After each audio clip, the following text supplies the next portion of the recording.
பொன் பட்டாடை மூடி செல்லும் தேன் சிட்டோடு மெல்ல நான் கொட்டாடும் வேளை தோறும் போதை என்ன சொல்ல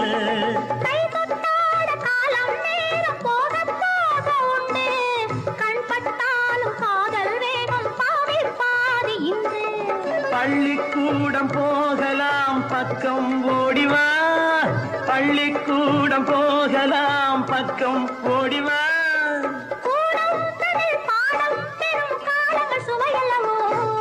பொன்னின் நிறம் பிள்ளை மனம் வள்ளல் குணம் யாரோ மன்னன் என்னும் பேரில் வரும் தேவன் மகன் நீயோ பச்சை கிளி முத்துச்சரம் முல்லை கொடி யாரோ பாவை என்னும் பேரில் வரும் தேவன் மகனியோ la la la la la la la